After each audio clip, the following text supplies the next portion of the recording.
President Trump doubling down today following that heated Oval Office exchange between him and Ukrainian President Volodymyr Zelenskyy. Fox Eye's Antoine Lewis is in the newsroom right now with more on what the president had to say just a short time ago. Antoine? Well, Natasha and Steve, many have been waiting for Russia's response to Friday's meeting. That in just a moment, but first, let's start with this. In a video shared on social media last night, Ukraine President Volodymyr Zelenskyy reiterated his call for peace and also thanking several world leaders for their support.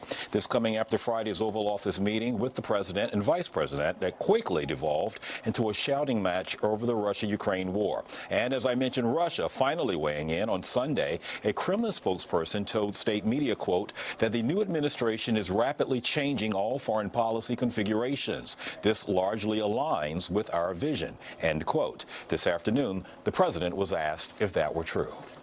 Well, I tell you what, I think it takes two to tango, and you're going to have to make a deal with Russia, and you're going to have to make a deal with Ukraine. You're going to have the assent, and you're going to have the consent from the European nations, because I think that's important, and from us. I think everybody has to get into a room, so to speak, and we have to make a deal.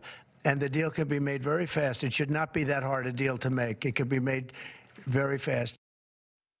World reaction to Friday's Oval Office meltdown has been on display. Take a look at this float from Germany's Carnival Parade, which depicts President Trump and Russian President Vladimir Putin squeezing Volodymyr Zelenskyy in tandem. Friday's tense meeting continues to divide politicians both here and internationally.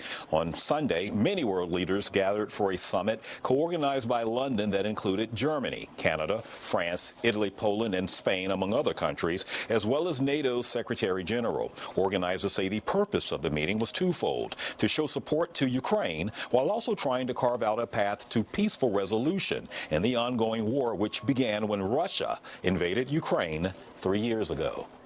We also see is European countries really ramping up to help with security guarantees for the moment when a peace deal would be struck. Obviously, there is no deal yet. There is no ceasefire yet. But we have to prepare for that moment and making sure that European countries are willing to help out with the security guarantees. On Friday in the Oval Office, President Zelenskyy pointed out in so many words that Vladimir Putin is a liar and a criminal and cannot be trusted to keep his word in any way, shape, or form, because he has demonstrated time and time again that he will break any agreements. I stand with Vladimir Zelenskyy, and I stand with the people of Ukraine.